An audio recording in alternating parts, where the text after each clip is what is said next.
Secunderabad parliament నియోజకవర్గ ప్రజలు బీజేపీకి కిషన్ రెడ్డి గారికి ఎందుకు ఓటు వెయ్యాలి అంటే ఏం ఆన్సర్ చేస్తారు? నేను ఒక పార్లమెంట్ సభ్యుడిగా సికింద్రాబాద్ నియోజకవర్గం నుంచి సికింద్రాబాద్ ప్రజల యొక్క ఆశీస్సులతో గెలిచిన తర్వాత నేను గత 5 సంవత్సరాలుగా సికింద్రాబాద్ ప్రజలు తల ఎత్తుకొని తిరిగే విధంగా ప్రవర్తించాను తప్ప ఎక్కడ కూడా సికింద్రాబాద్ ప్రజలు తల దించుకునేటువంటి పరిస్థితి ఏ రోజు కూడా కల్పించలేదు. అది హోమ్ మినిస్టర్గా ఉన్నప్పుడు, సహాయ మంత్రిగా ఉన్నప్పుడు ఆర్టికల్ 370 ఏదైతే రద్దు చేశామో దాంట్లో నేను కీలక పాత్ర పోషించాను. జమ్మూ కాశ్మీర్ ల్యాండ్ ఆర్డర్లో నాకు బాధ్యత ఇచ్చింది కేంద్ర ప్రభుత్వం. యూటీస్ అన్ని కూడా నేనే చూసేవాడిని. జమ్మూ కాశ్మీర్ కానీ, ఢిల్లీ కానీ, చండీగఢ్ కానీ, అండమాన్ కానీ, లేకపోతే లక్షద్వీప్ కానీ, ఇవన్నీ కూడా నేనే చూసేవాడిని. అందులో ఆర్టికల్ 370 రద్దు చేసేటువంటి కార్యక్రమంలో నేను హోంమంత్రిగా హోంశాఖ సహాయ మంత్రిగా ఉండడం నా అదృష్టం. అందులో నా భాగస్వామ్యం ఉంది. అది సికింద్రాబాద్ ప్రజలందరూ కూడా గర్వపడాల్సిన అంశం. వాళ్ళ ఆశీస్సుల కారణంగా జరిగింది. రెండోది, కరోనా వచ్చినప్పుడు కరోనాకు సంబంధించి నోడల్ మినిస్ట్రీ హోమ్ మినిస్ట్రీ ఏ రకమైనటువంటి కార్యక్రమాలు జరగా మా అనుమతితో జరిగేది. అప్పుడు దేశవ్యాప్తంగా 15 నెలల పాటు నిర్వహించినటువంటి కంట్రోల్ రూమ్ నేనే నేతృత్వం వహించాను. దేశంలో ఎక్కడ మెడిసిన్స్ రావాలన్నా, ఎక్కడ ఎసెన్షియల్ కమిటీస్ అందాలన్నా, ఎక్కడ ప్రజలు ఇంకో ప్రాంతానికి వెళ్ళాలన్నా, ఇతర దేశాల ఇండియన్స్ ఎక్కడైనా చిక్కుకున్నా వాళ్ళని తీసుకొచ్చే కార్యక్రమం కానీ, ఎవరైనా బంధువులు దూరమైన కానీ, ఇంకా ఎమర్జెన్సీ ఏ ఉన్నా కూడా దానికి సంబంధించినటువంటి కంట్రోల్ రూము కేంద్ర ప్రభుత్వం సంబంధించి నేను దానికి నేతృత్వం వహించి ఆ రకంగా దేశవ్యాప్తంగా కొన్ని వేల మందికి సహకారం అందించాను. మన తెలుగు వాళ్ళను కూడా ఇతర దేశాల నుంచి ఉంటే చాలా రకాలుగా వాళ్ళకి తీసుకొచ్చి వాళ్ళకి సాయం అందించిన విషయాన్ని మనం చేస్తాం. అంతేకాదు, నేను క్యాబినెట్ మినిస్టర్గా వచ్చిన తర్వాత కూడా ఆజాద్ కా అమృత్ మహోత్సవ్ దేశానికి 75 సంవత్సరాల పండుగ ఏదైతే కేంద్ర ప్రభుత్వం అత్యంత వైభవంగా 3 లక్షల కార్యక్రమాలు జరిపాము. దానికి నోడల్ మినిస్ట్రీ మా మినిస్ట్రీ ద్వారానే జరగడం జరిగింది. ఇంటింటి జెండాలు ఎవరైతే ఎగరేశారో నేనే దానికి ఇన్ఛార్జ్ మంత్రిని. కాబట్టి ఆజాద్ కా అమృత్ మహోత్సవ్ సందర్భం కూడా నిర్వహించినటువంటి కార్యక్రమాలకు నేను కీలక పాత్ర పోషించాను. G20 సమావేశాలు జరిగాయి. G20 సమావేశాలకు కూడా సాంస్కృతిక కార్యక్రమాలు కానీ, పర్యాటక రంగానికి సంబంధించి కానీ వచ్చినటువంటి 2 లక్షల మంది డెలిగేట్స్, అందులో అమెరికా అధ్యక్షుడి నుంచి మొదలు పెడితే, బ్రిటన్ ప్రైమ్ మినిస్టర్ నుంచి మొదలు పెడితే అన్ని దేశాలకు సంబంధించినటువంటి హెడ్స్, అన్ని దేశాలకు సంబంధించినటువంటి మంత్రులు ఏదో సమయంలో ఏదో ఒక మీటింగ్లో పాల్గొన్నారు. అన్ని దేశాలకు సంబంధించినటువంటి టాప్ బ్యూరోక్రాట్స్ అందరూ వచ్చారు. అంటే ప్రపంచంలో ఉన్నటువంటి 85% జీడిపి ఆ యొక్క G20లో వస్తారు. కాబట్టి ఆ రకంగా వచ్చినటువంటి వాళ్ళందరూ కూడా అనేక రకాలుగా ఇన్ఛార్జిగా ఉంటూ కల్చర్ మినిస్టర్గా, టూరిజం మినిస్టర్గా వాళ్ళకి సేవలు అందించాను. మంచి ఫలితాలు రావడం జరిగింది. అంతేకాదు, ఈ యొక్క తెలంగాణ లిబరేషన్ డే ఉత్సవాలు కావచ్చు, తెలంగాణ ఫార్మేషన్ డే ఉత్సవాలు కావచ్చు, లేకపోతే హైదరాబాద్ అభివృద్ధికి సంబంధించినటువంటి కార్యక్రమాలు కావచ్చు, కరోనా వచ్చినప్పుడు సికింద్రాబాద్ కాన్స్టిట్యున్సీలో చేపట్టినటువంటి కార్యక్రమాలు కావచ్చు, వీటన్నిటి పట్ల కూడా, ఉదాహరణకు గాంధీ హాస్పిటల్ కరోనా టైంలో ఏ ఒక్క అధికారి కూడా విజిట్ చేయడానికి భయపడేవాడు.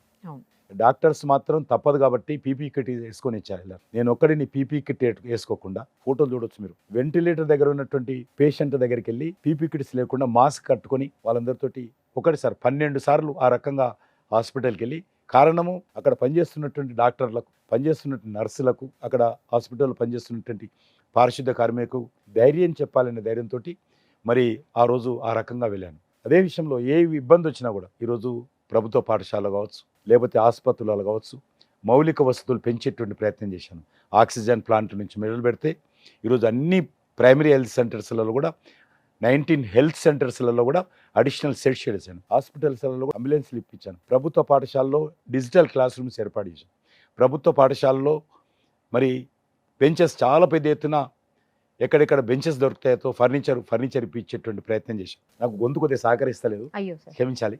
కాబట్టి ఈ రకంగా అన్ని కార్యక్రమాలను కూడా ఈరోజు హైదరాబాద్లో డ్రింకింగ్ వాటర్ మీరు అడిగారు కదా, చాలా పెద్ద ఎత్తున ప్రభుత్వ అనుమతితోటి బోర్స్ వేయించాను. అనేకమైనటువంటి ప్రాంతాల్లో బోర్స్ వేయించాను. 35 పార్కులలో ఓపెన్ జిమ్స్ పెట్టించాను. కాబట్టి నాకున్నటువంటి వనరుల మేరకు అన్ని రకాలుగా ఒక పార్లమెంట్ సభ్యుడిగా చేయాల్సింది ఏదైతే చేయగలుగుతానో చేశాను.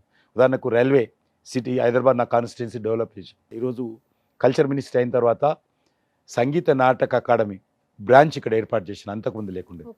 అదేవిధంగా ఇక్కడ సౌత్ ఇండియా కల్చర్ సెంటర్ ఇక్కడ ఏర్పాటు చేశాను. ఘంటసాల వెంకటేశ్వరరావు గారి పేరు మీద రవీంద్ర భారతి ఏ రకంగా ఉంటుందో అదే రకమైనటువంటి ఒక హాలు హైటెక్ సిటీ దగ్గర ఈరోజు మరి 26 కోట్ల రూపాయలతో కడతా ఉన్నాను. దానికి భూమి పూజ కూడా చేశాను. రాష్ట్ర ప్రభుత్వం ల్యాండ్ ఇవ్వకుండా కూడా నిర్మాణం చేస్తున్నాను. ఇది కాకుండా national science centre, science city కట్టాలనుకున్నాను. రాష్ట్ర ప్రభుత్వం సహకరించకపోతే ఈరోజు నేషనల్ సైన్స్ ఎక్స్పీరియన్స్ సెంటర్ కడతా ఉన్నాను. అది ఆల్మోస్ట్ భూమి పూజ నేను చేశాను. 300 కోట్ల వరకు దాన్ని ఖర్చు పెట్టి అద్భుతంగా నిర్మాణం చేయబోతున్నాను. ఈ రకంగా ఏ అవకాశం ఉన్నా ఈరోజు మన ట్యాంక్ బండ్లో ఏదైతే నేషనల్ ఫ్లాగ్ సంజీవ పార్కులు ఉందో అక్కడనే 60 కోట్ల రూపాయలతోటి పెద్ద ఎత్తున లేజర్ షో, వాటర్ పైన లేజర్ షో వచ్చే విధంగా నిర్మాణం చేశాను. ఆల్మోస్ట్ ట్రయల్ పూర్తయింది. మొన్న దాన్ని ప్రారంభోత్సవం చేశాను. మళ్ళీ ఈరోజు ఎక్స్పెరిమెంట్లో స్టార్ట్ చేశాము. ఈరోజు కోడ్ వచ్చింది కాబట్టి 1-2 రోజుల్లో మామూలుగా ఏ రకమైనటువంటి ఇనాగ్రేషన్ ఫంక్షన్ లేకుండానే వాళ్ళు ప్రారంభించుకుంటున్నారు, మళ్ళీ పునర్ప్రారంభించుకుంటున్నారు. అద్భుతమైనటువంటి హైదరాబాద్ నగరంలో ఒక మణికిరీటంగా ఆ యొక్క లేజర్ షో అద్భుతంగా ఉంటుంది. దేశంలో అంత హైట్లో ఆ రకంగా ఉన్నటువంటి మొట్టమొదటి లేజర్ షో హైదరాబాద్ తీసుకొచ్చాను. ఈ రకంగా నాకు అవకాశం ఉన్నటువంటి ప్రతి ఒక్కటి చేసేటువంటి ప్రయత్నం చేయడం జరిగింది. హైదరాబాద్ సంబంధించినటువంటి వాళ్ళు విదేశాల్లో ఉన్నా, ఎక్కడ చిక్కుకున్నా, ఎక్కడ రకాల ఆపదలున్నా నేను మిగతా వాళ్ళలాగా ఇంత చేసి సోషల్ మీడియాలో అంత ప్రచారం చేసుకోను. ఇప్పుడు అదే అడగబోతున్నాను సార్. ఎక్కువ ప్రచారం చేసుకుంటారు, కానీ నేను 100 చేస్తే ఒకటి ప్రచారం చేసుకుంటాను. కాబట్టి ఆ రకంగా ప్రతి ఏ కస్టమర్ ఢిల్లీలో కానీ ఇతరత్ర కానీ కేంద్ర ప్రభుత్వానికి సంబంధించి ఏ సమస్య వచ్చినా అవన్నీ కూడా పరిష్కారం చేసుకుంటూ ముందెళ్తున్నాను. ఈరోజు డిఫెన్స్ ల్యాండ్స్ కావచ్చు, జాతీయ రహదారులు కావచ్చు, రైల్వే ఓవర్ బ్రిడ్జ్లు కావచ్చు, రైల్వే అండర్ బ్రిడ్జ్లు కావచ్చు, ఏది అవసరం ఉన్నా కూడా ఏది కూడా ఎవరు కూడా లేదనకుండా నేను ఒక్క తెలంగాణకే కాదు ఉభయ తెలుగు రాష్ట్రాలకు పనిచేస్తున్నాను. ఉభయ తెలుగు రాష్ట్రాల నుంచి ఉన్నటువంటి ఏకైక మంత్రిని, తెలుగువాడిని. కాబట్టి ఉభయ తెలుగు రాష్ట్రాలకు కూడా ఏ కష్టం వచ్చినా, ఏ ప్రభుత్వాల కష్టం వచ్చినా, ఈ రాష్ట్ర ప్రభుత్వం నాతో అడిగినా అడగకపోయినా, ముఖ్యమంత్రి గారిని మంత్రి అయిన తర్వాత ఒక్కసారి నాకు అపాయింట్మెంట్ ఇవ్వకపోయినా గౌరవ కేసీఆర్ గారు నేను ఏ మాత్రం నిరుత్సాహపడకుండా నన్ను అనేక రకాలుగా మరి నా మీద నిందలు వేసినా, తిట్టినా, ఉపయోగించినటువంటి భాష నా మీద మాట్లాడినా కూడా ఏ మాత్రం నేను దానికి ప్రతిస్పందన లేకుండానే నా బాధ్యత నేను నెరవేరుస్తూ పనిచేశాను.